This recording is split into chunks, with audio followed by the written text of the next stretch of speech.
Welcome back, ladies and gentlemen, to the latest edition of the Woke Bros. Of course, I'm your co-host, Big Wos, aka Wos and Nando, joined as always by my partner on the west side. As always, he could feel the waves from his actual front door. Yeah. Nando, surfers are just walking by with their blonde locks. Exactly. Their chiseled abs. Nando Vila, what's going on, brother? How's it going, man? Good to see you. I'm good. I'm very excited for today's show for several reasons. First of all, we're going to do a review of Judas and the Black Messiah, the latest offering from Warner Brothers.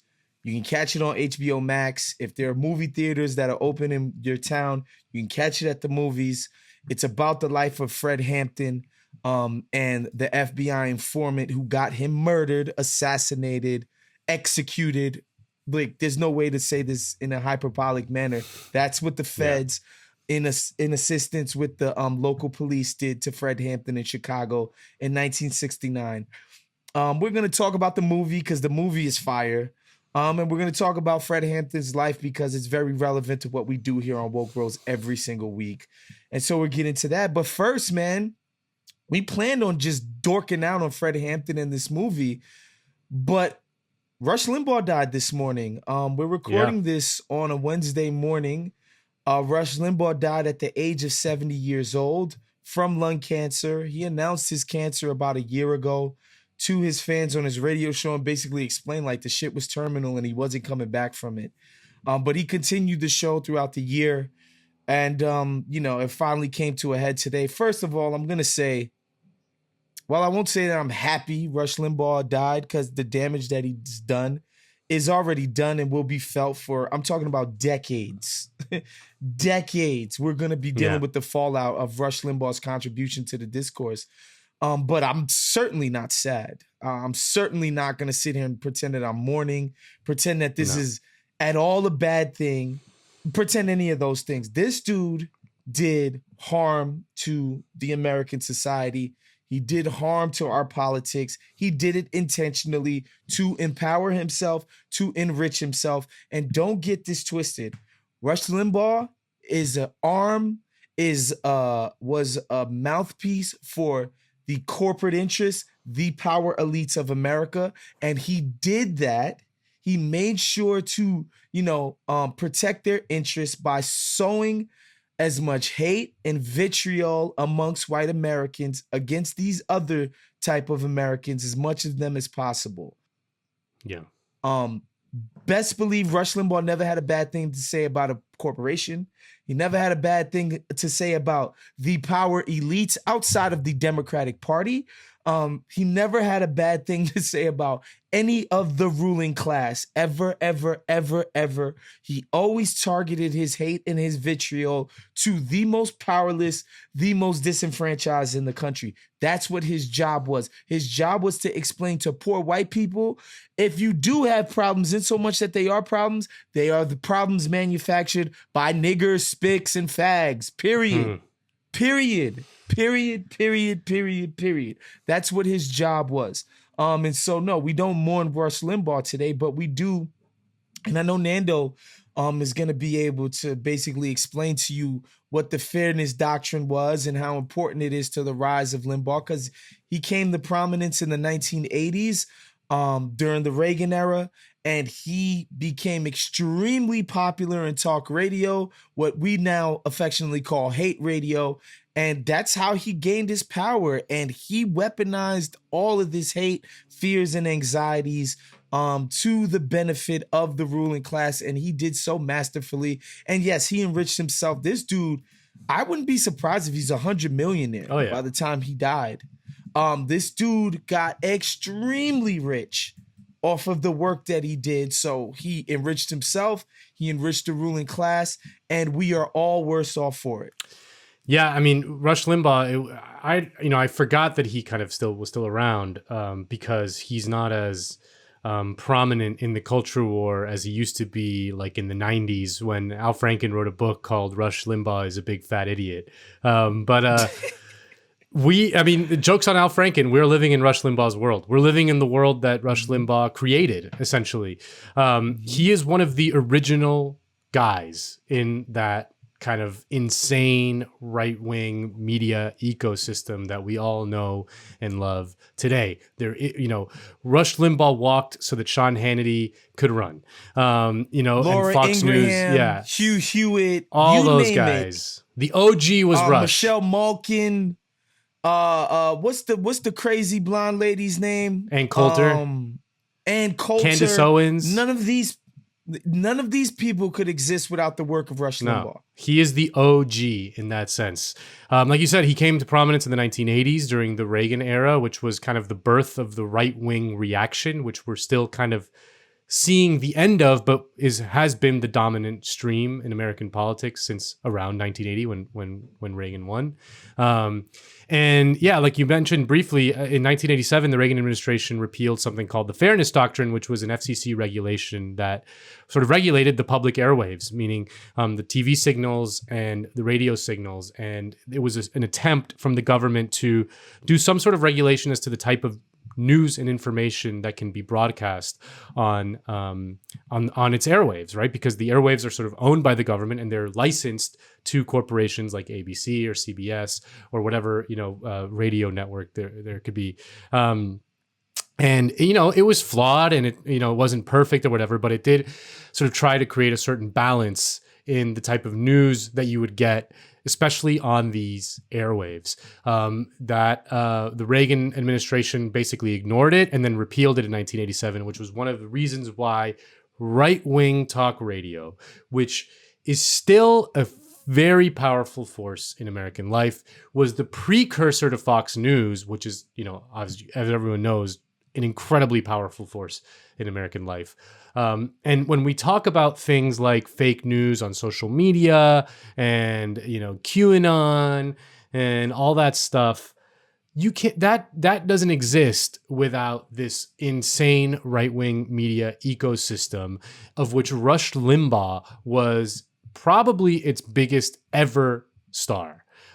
He did it better than most. If you listen to any Rush Limbaugh broadcast, especially back when he was really big in the 90s, I mean, it's impossible to not recognize that the man had a way with talent. Like, he had talent. He was a good broadcaster. Like, he knew what he was doing. Yes, he was clever. He was a star. He was funny. He was, he was a perfect troll.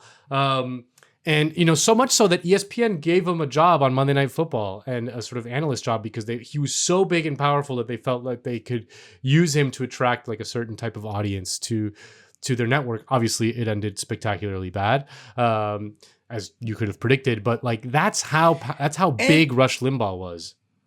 And understand that Limbaugh, and part of his power and his appeal, is he so deeply understood the hypocrisy of the Democratic elite, the Democratic Party elite. Yeah. He knew. Yeah. He was like, I got them. Yeah. I know I got them. Yeah. And I know my people are going to recognize the hypocrisy of these people. And he weaponized it to perfection. Like, these people are not champions of black people. No. They're not champions of poor people. They're fucking running a long con on everybody. And it's nonsense. And he pinpointed it so perfectly and amazingly. And and quite frankly, that's why, and we try to tell you all the time, the reason why there is so much hate for the Hillarys, for the Clintons, for the Pelosi's, and all of these types of people, because Rush Limbaugh could easily weaponize their hypocrisies against them.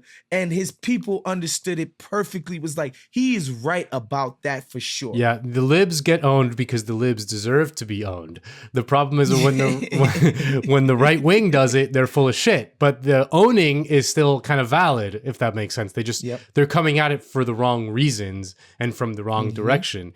But the libs, let's be clear, they get owned because they deserve to be owned. And they open themselves up all the time for that because, they are kind of full of shit.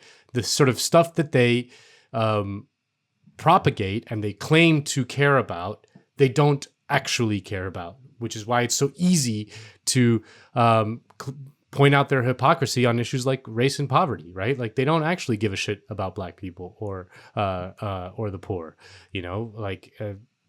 just look at any sort of liberal and again, any liberal school integration initiative in a sort of liberal bastion, like in the Upper West Side of New York, which votes Democrat all the time.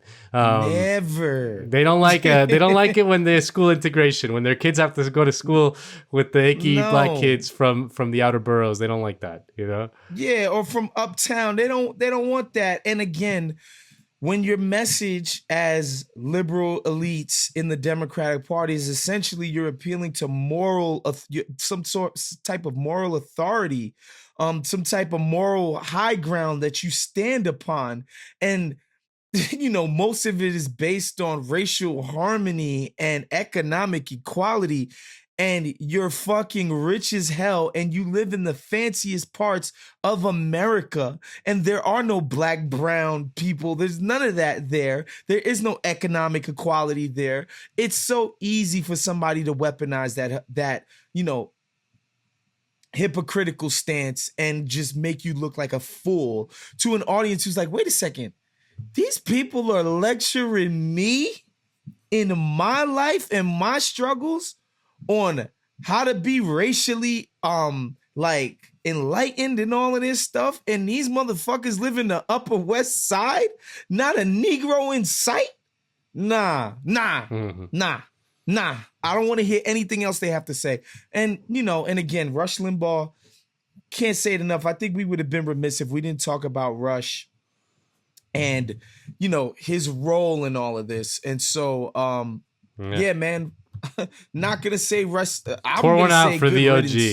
Yeah. Pour one out for the OG. Good riddance. You won't be missed on this side, but we have to recognize what the man's contribution is to all of this. And so we move on. We move on, Nando, to Judas and the Black Messiah, a film by Shaka King. Only his second major motion picture feature ever. He dropped an indie flick called Newlyweds about a pothead couple going through some stuff, sort of like a dramedy. I did not get to watch this movie, but after watching Jesus and the Black Messiah, which again stars Daniel Kaluuya of Get Out fame, stars Lakeith Stanfield of Get Out, of Atlanta, of so many things you've seen him be awesome in. And man, I gotta say, Nando. Oh, of course, Jesse Plemons plays Roy Mitchell, the cop, the FBI agent who basically cultivates William O'Neill, Lakeith Stanfield's character, cultivates him as a snitch, as an informant. Dominique Fishback, who you've seen in The Deuce, from HBO, amongst other things. She plays Deborah Johnson, Fred Hampton's baby mom's companion, also a Black Panther member. The cast, they killed this. Just wonderful, wonderful acting performances. But man, first of all, Nando, because before we get into Fred Hampton, I just want to talk about the movie as a work of art, as a film. Shaka King is a great director. Like, this dude has visual flair. He has style. He understands how to shoot action set pieces. He understands how to do sentimentality. He understands how to do morality. His mastery of all these different tones in this film. I was not expecting to see something on the level as far as visual flair as something like a Goodfellas. You can see all of his film influences, whether it be Scorsese, whether it be Spike, whether it be Sidney Lumet. Like, this guy has visual style. And a movie like this that's supposed to be serious biopic of serious Black Panther, Black History Month, blah, blah, blah. I did not expect to see this much flair, man. And this dude has style. That is the first thing that struck me about the thing that struck me, I agree with everything you said, but the thing that struck me was the incredibly bold, creative choice to make the film's protagonist the villain. Right. Well, Lakeith Stanfield's character, bro. William O'Neill. Yeah, Lakeith. Well, he's not a cop, but he's working for the cops. So that to make Judas the protagonist, like, of the film, is an incredibly bold, creative choice, and I understand why they did it, because Fred Hampton was such a larger than life figure. to make him the sort of protagonist of the movie, it's difficult because he's almost like a superhuman. He's not. It's whereas O'Neill is a flawed, conflicted, Is human. At war with himself, constantly human, which gives the movie a much more interesting kind of narrative thrust, in which Fred Hampton is kind of almost like a god throughout it. He's just this like. I mean, which was true in real life. I mean, he was just like this almost like superhumanly inspiring human being. Like, how can you make a movie about someone like that? Centering his without veering into absurdity and farce. And when you get to deifying somebody in film, it becomes dehumanizing. Right? Like, this guy was a flesh and blood person. He wasn't some person who found the scrolls and, on Mount Sinai or whatever, right? Like, he wasn't born of a virgin, right? Like, this dude was a human being with human flaws and frailties, but he had great ambitions, and his ideas spoke to the greatest sort of ideals that human beings can aspire to pursue a life in service of others. Like, it doesn't get more inspiring than that as a human being. And that's what this dude was, right? And so you're right about that choice. And I've sort of dove into so much media that Shaka King has done around the movie. And one, I want to tell you guys without question, Shaka King is a comrade. Well, that's the other choice that I was going to talk about, because like, yes, he is. I wasn't sure how much they were going to get into that. And at a certain point, this is a movie that came out with Warner Brothers. Yeah. At a certain point, can you how get much away of with this it? commie socialist stuff are you really going to sneak through? But he snuck through a lot. Well, I compare it to a movie that came out last year called The Trial of the Chicago 7, which got a lot of buzz, written and directed by Aaron Sorkin. No, he's not. He is a very standard kind of boring lib. And he basically took a group of radicals, of left-wing radicals, and turned them into like modern day libs, like that's what he did. Abby Hoffman and the rest of the Chicago 7, who were not liberals. They did not identify as such. They were radicals. And he basically turned them into lib shit. I saw the trailer for the Judas and the Black Messiah, and I'm like, I don't think they're going to do it. I don't think they're going to do it. But always in the back of my mind, I was like, they're going to turn Fred Hampton into like, DeRay Mackison or some shit, like, right. And it's like, he was not that at all. They did not. In real life, he was not. And in the movie, they very carefully and meticulously explained to you what he wanted to do. He wanted to, all right, what divides the black people right now? There's some gang factions in the neighborhood. I'm gonna make sure we unite the gang factions and make them understand why it's important we do so.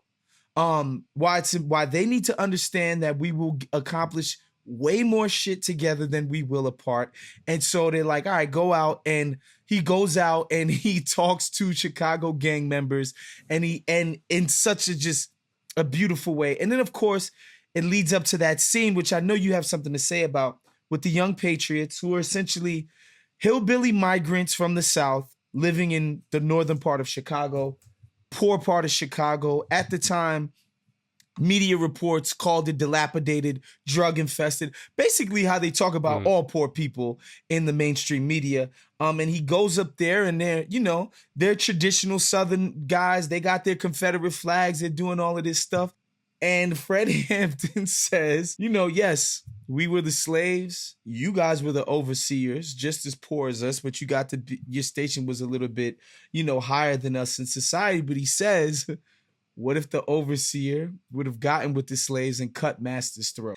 I said, when I heard that line in the movie, I said, okay, they're doing it. They're doing the thing. They're doing the thing. They're explaining what the socialist mission is, which is getting everyone in the lower class to understand that none of this other shit matters besides the class struggle. The class struggle is central to everything. And every single point in this movie, Fred Hampton does not take his eye off the ball.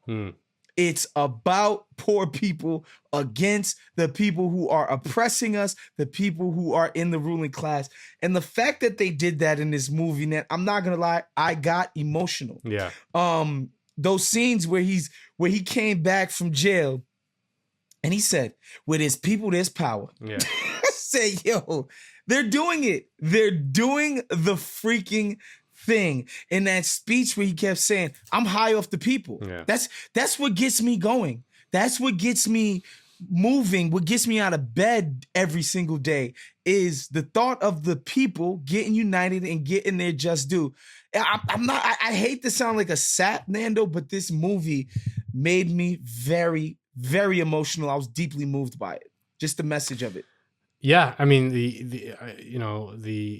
that was the central premise of Fred Hampton's radicalism, right? I mean, he melded both the traditions of like Black Pride with a very robust class analysis in which he kind of always reminded people, man, poor people, I mean, white poor people, man, they get police brutality too. They're hungry too. They don't get healthcare either. And it's in our interest, and it's in all of our interest to band together. And if we did, we can change something. If we don't, we won't. And that's the simplest it's as simple as that. I mean, in that scene, the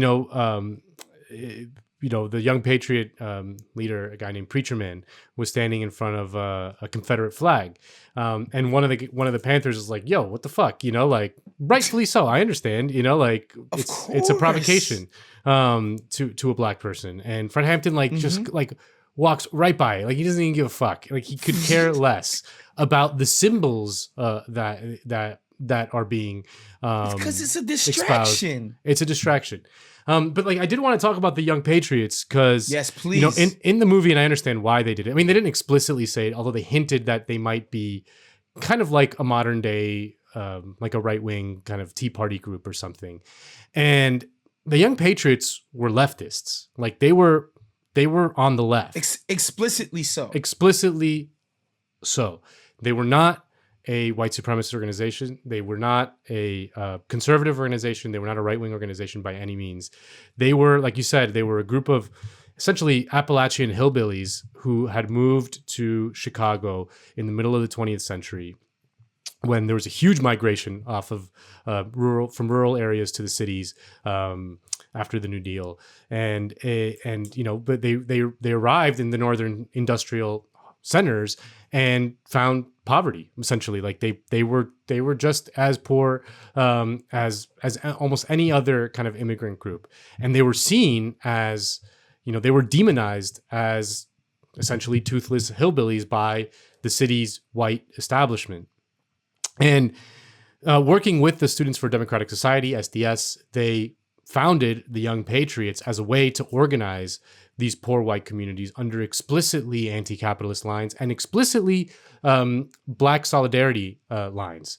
They did. It is true that they did use the Confederate flag, and you can argue about the effectiveness of that, but it probably was effective to get some of these people on board, with this kind of program. But from the beginning, they were explicitly trying to cut the racial animus from that existed amongst their population by focusing on a class message. And it is true that they then did ally with the Black Panther Party and the Young Lords, which was a Puerto Rican radical group. So it's obviously that whole thing was destroyed. Fred Hampton's murder was a big part of it, but the Young Patriots were essentially destroyed as well by the early 1970s. It was very short lived, but these people were leftists. They were not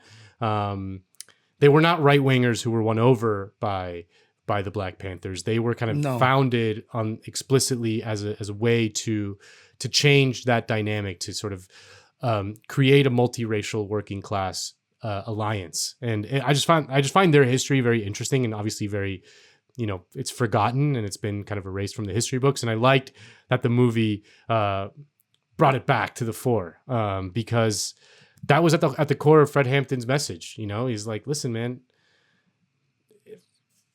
class solidarity is the only thing we got. It's the only thing we got. And he talks about it explicitly. He's like, we're not trying to create a group of black capitalists. We're not going to fight the capitalist structure with some type of racialized capitalism that could somehow become better, because capitalism is the problem.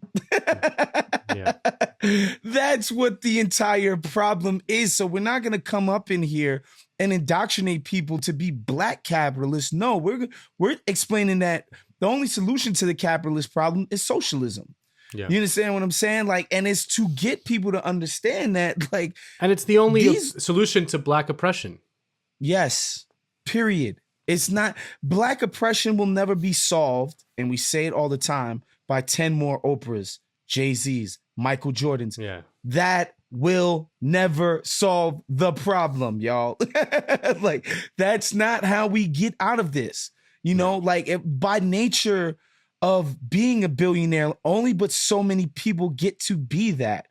And the people who get there are not going to spend their time.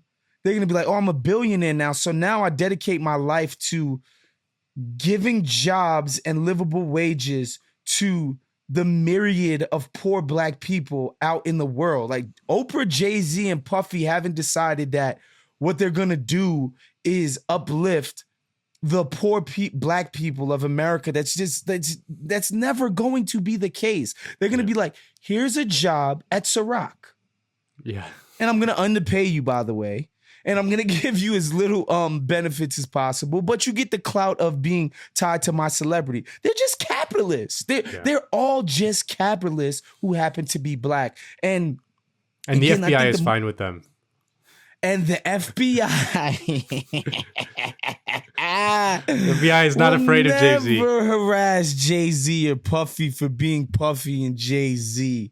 Are you out of your mind? And, I think that's another thing that we need to get into, Nando, that the movie takes great pains to explain to you, is that the FBI, their mission, their core mission, says to them that what Fred Hampton is trying to do is a threat to the entire existence of that core mission. Yeah. Like, any threat to the established power, not even the established power, the established power structure, right? How power gets divided out.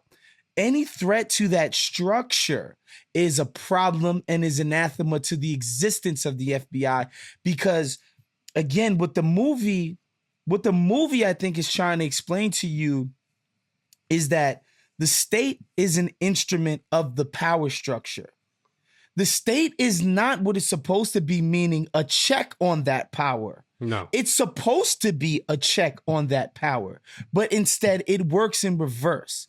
And the state only works to reinforce the current power structure. And that's what the FBI was doing. It was like, hold on. No. Because this guy goes to prison and he becomes a hero. No. We don't want to do that. We don't want to make him more famous. We don't want to make him a hero. Let's kill him. Let's kill him. And that's what they did. One of my favorite scenes was when Jesse Plemons realizes that this goes like way higher than him. Jesse Plemons is the handler for O'Neill, right? He's like one of the main villains of the movie. But he's in a way kind of like a true believer, like in a way he's thinks like a he's white doing good. Centrist, lib adjacent type of guy. Basically, when you hear it when he explains that the Black Panther is two sides of the same coin as the KKK. So I used to fight against the KKK. We squashed the KKK, and we're going to squash these guys too. Yeah. But there's a hilarious scene. I mean, darkly funny scene in which, he's like, oh, they found the snitch in the Philadelphia chapter or whatever, and the other FBI agent, who's higher up in the organization than him, is like, oh yeah, George Sams, yeah, we know about him, yeah, he's he's one of ours. He's one of ours. What are you talking about? They killed that guy because we told them that he was the snitch. And but the guy who killed him is our guy. And he's like, wait, did you guys just orchestrate like a murder? and they're like, yeah, what are you talking about? Of course, you know, like, what else would we do? Of course, what are you talking and he's about? like, it's great because this guy is on the run for allegedly killing a snitch, and now everywhere he goes, we have the right to wiretap, bug, and raid and do. It's perfect. It's perfect. He's just like, this is it's working. And so perfect. Jesse Plemons is horrified. He's like, wait, you guys like just like orchestrated the murder of a guy, you know, and like it's a state sanctioned like murder, extrajudicial murder of an American citizen. And they were citizen. like, yeah, what are you talking about? Yeah, of course, it's great. Like I just I read this book last year, and it's mostly about Charles Manson, but it's called Chaos. It's called Chaos, Charles Manson, the CIA, and the Secret History of the 60s by a guy named Tom O'Neill. And there's a whole section that gets into the FBI and its operations within the Black Panther Party, and just the extent to which the Black Panther Party was infiltrated by the FBI, which was hinted at in the movie. I mean, just by the fact that it wasn't just O'Neill, they also had George Sams, and they had thousands more like them. On payroll. On payroll, you know, federal informants who were, you know, a lot of them, like O'Neill, were kind of forgiven for some sort of petty crime that they were going to like see serious jail time for. But like, I just want to read from a J. Edgar Hoover memo about COINTELPRO from 1967. It said that the goal of COINTELPRO, which was the FBI operation to infiltrate things like the Black Panther Party, was to expose, disrupt, misdirect, discredit, and otherwise neutralize the activities of Black nationalist hate-type organizations. The activities of all such groups of intelligence interest to this bureau must be followed on a continuous basis. Efforts of various groups to consolidate their forces or to recruit new or youthful adherents must be frustrated. No opportunity should be missed to exploit the organizational and personal conflicts of the leaderships of the groups, and to capitalize upon existing conflicts between competing Black nationalist organizations. So, like, some of what the FBI did was things like just straight up murder Fred Hampton, right? who was like a very dangerous guy. But the vast majority of what they did were to infiltrate these organizations with agent provocateurs, meaning guys who would get in there like, you know what we should do? We should like fuck those guys, like those fucking guys, like they like fuck them, and like we should go kill them. And like, you know, the book gets into a case in LA where the FBI fabricated a fake letter. Kind of like they do in the movie at one point, where they accuse, you know, Fred Hampton of like, you know, talking shit about another gang. And they fabricated a fake letter and sent it to a rival gang in Los Angeles of the Black Panthers, or not rival gang, just like a different gang. And they said that the Black Panthers were going to come and kill them in some, you know, event that they were organizing. So then a few of those gang members went and killed 2 Black Panthers that were just driving by, had no idea what the hell was going on. And this led to basically a war between a lot of the LA Panthers and this rival gang it was called the US organization. Lots of deaths, you know, like lots of deaths. This was instigated by the FBI. And this kind of thing happened a lot.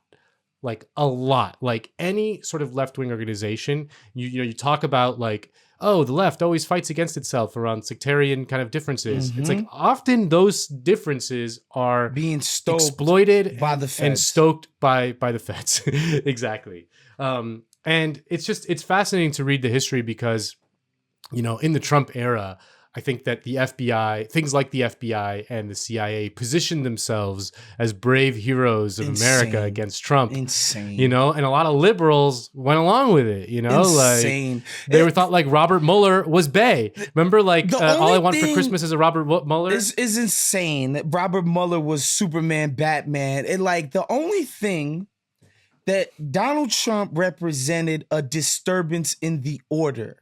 The fact that he could come in and win that nomination from the Republicans, from all these established... Was not in the script. Was not in the script.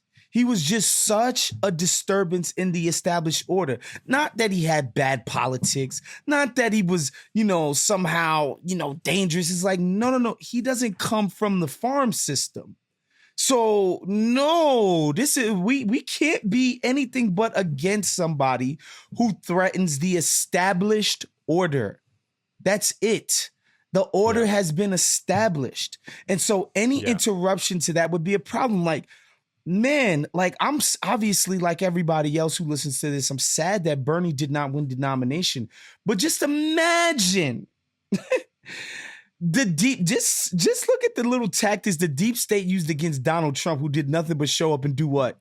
Slash taxes for the richest people in the world. Yeah. Just imagine the chicanery, the fucking what did Nixon call it? The rat fucking that the feds would have involved themselves in during a Bernie presidency. Yeah. That would have been scary. Yeah. No, absolutely. Real talk, scary. The type of tactics they would use. It's funny. I mean, the modern day version of a lot of stuff that was depicted in the Fred Hampton movie, it still goes on today, especially amongst Muslim communities, like FBI literally entrapping young, kind of young, disaffected Muslim kids and be like, hey, you want to build a bomb and like blow up, fabricating terrorists where they are none. Right. This is what the feds do with our freaking tax dollars. So that's still obviously going on to this day.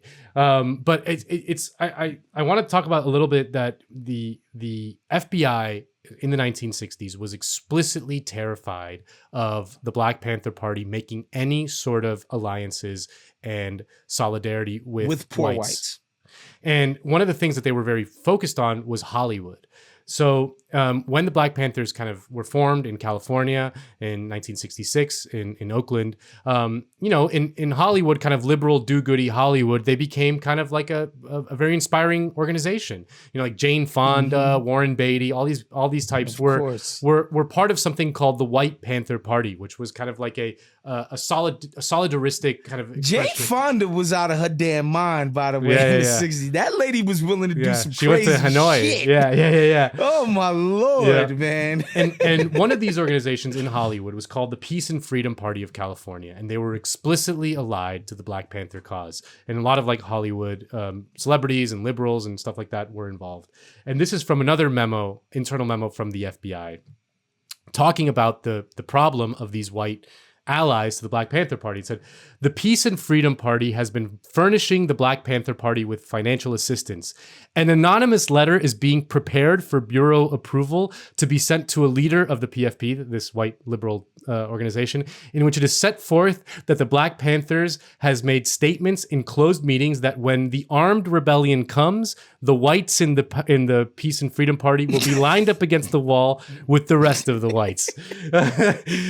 So like that's what they were up to. And the crazy thing, the other fucking crazy thing about all of this is that we wouldn't know any of it. We wouldn't know any of this if in 1971 a group essentially like left-wing like disruptors, radicals, terrorists, whatever you want to call it, broke into an FBI office and stole all these internal documents and then slowly started leaking them out to the press.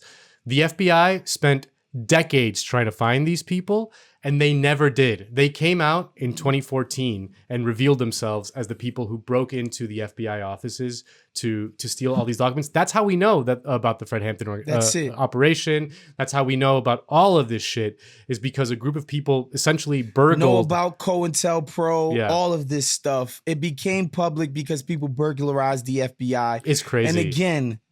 And again, just so you know, the state that's supposed to be working in our interests, how they paint it is that they scare the well-to-do people in the burbs and say, these people are coming to kill you and then eat you like cannibals because they're animals, they're scary. Look at their fucking leather jackets. They're going to murder you. Yeah. Right. And again, by the way, you can't show me a bunch of Panthers going to the burbs, dragging nice crackers out of their cribs and just killing them and hanging them in the street. It's never happened. It's never happened in the history of this country.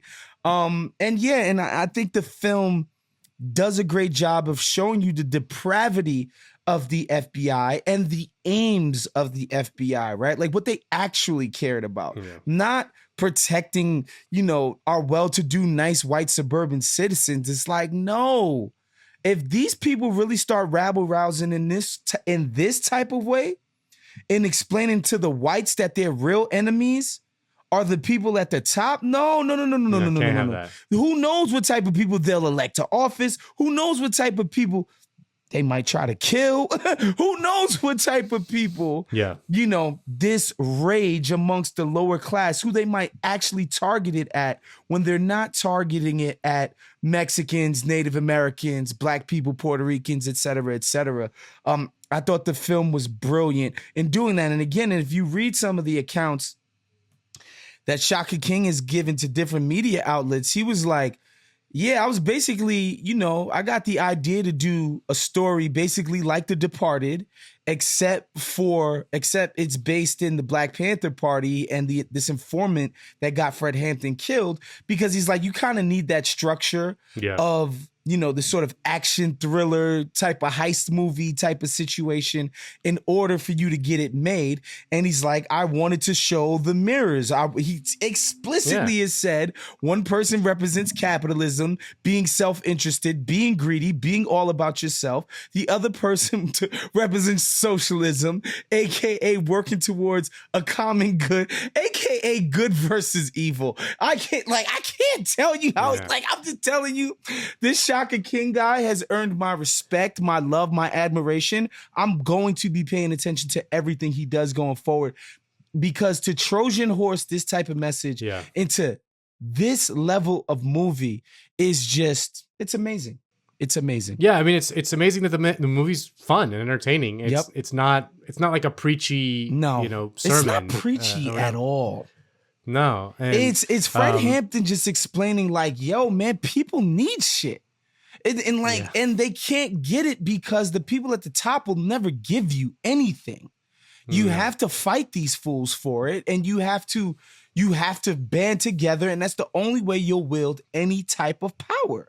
Right? Like, that's all the message is. It's not like, oh, if you're a good person, you'll be a commie. It's like, no, like people have basic needs, and this is how we go about achieving them. And the only war that matters is the class war. That's it. The culture war does not matter. It doesn't. I get, like, it sucks when someone like says the wrong word or flies a Confederate flag or whatever. But the war that really matters is the class war.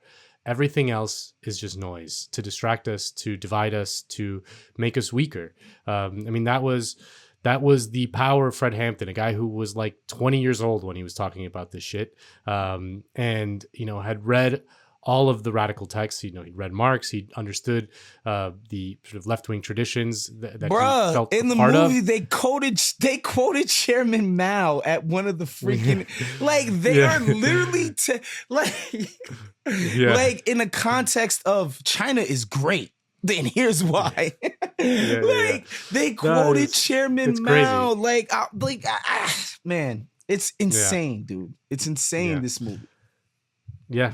And they didn't turn it into lip shit. I mean, that's just the biggest miracle. I mean, I don't know. I was like thinking about it. I couldn't stop thinking about it because that this was kind of like the anti-Black Panther movie. I mean, the movie Black Panther, the my God, Boseman, which you could enjoy and find entertaining, and and that's fine. But if you look at its politics, it is like a reactionary as fuck movie. Like that is a that is a reactionary movie. I mean, I'm sorry. It's about a monarchy essentially allying with the CIA to stop a black radical, essentially. That's like what it is. I mean, like Martin Freeman is the CIA agent, and he allies with an unelected monarch to stop the rise of a black radical, essentially, and that this movie was kind of the anti-Black Panthers movie about the actual Black Panthers and their radical socialist message, a message of solidarity, of Black pride, but of solidarity with all people of all colors who are in the working class, no matter who you are, no matter what you do, no matter what words you use to describe other people. We are all suffering under the boot of capitalism, and the only way we're going to be liberated is to end that. Look, man, we talked about Black Panther very briefly on Bomb, and we had a great discussion. But I just couldn't help myself. I was like, me and Nando have to talk about this, just as, the type of people who love pop culture. We love the art that is produced in mass in pop culture. And we're always starved for art that actually speaks to the things that we actually care about, right? Like, it's rare that we actually ever get that art. And after like in the real time, as I was watching this movie, I was like, oh my God, they're doing it. They are doing it. I mean, I would love to get Lakeith Stanfield's take on it, because he was in Judas and the Black Messiah, but he was also in Sorry to Bother You, directed by Boots Riley, who is a communist. Yes, he is. and that movie is basically about how, like, calling your congressman ain't gonna cut it. Like, the only way to get anything done is through labor power, through labor unions. And I was like, I couldn't believe they somehow shoehorned an entertaining movie into that. You know, like, and I watched a few Daniel Kaluuya interviews, and he seems to understand that Chairman Fred Hampton's message is about anti everything we're doing right now. And he seemed to internalize what the actual message was about. It's like, racial solidarity is great, but what Chairman Hampton was on was a whole other bag of whatever. And it's just wild. Yeah. I can't say enough about it. Yeah. It's just wild. It was great. I was very happy to see, the treatment of it. I mean, Fred Hampton has always been kind of an inspirational figure for me, in so many ways. When I saw that they were making a movie out of it, I was like, okay, let's see. And they fucking delivered. I mean, the other thing that was announced is another, Barack Obama, our friend of the show, just announced that he's going to do a biopic on Bayard Rustin, directed by the guy who directed the Ma Rainey movie. And again, I'm like, Bayard Rustin is an absolute hero of mine, the sort of forgotten civil rights hero. Martin Luther King's like socialist ear was him. And the fact that Obama and his production company are doing it, like, I'm just like, oh, come on, don't turn him into like some lib shit, like, don't fucking turn him into some lib shit. Yeah. Because he was not. He would have hated that. Yeah. No, thank you. All right. Well, that's our show for this week. Of course, thank you guys for listening. Make sure you're checking out every single other Count the Dings offering, whether it be Cinephobe, the Friday Mailbag, the OG Show, Wednesday Service with Naima and Curran, Growing Up the Same with Jay and Black Trey. Of course, please, if you can, become a Patreon at patreon.com/CountTheDings. That's how we're able to produce this wonderful content for you week after week. Man, we appreciate you guys for tuning in. For Nando Vila, I'm Big Wos. We're out of here. Later. Peace.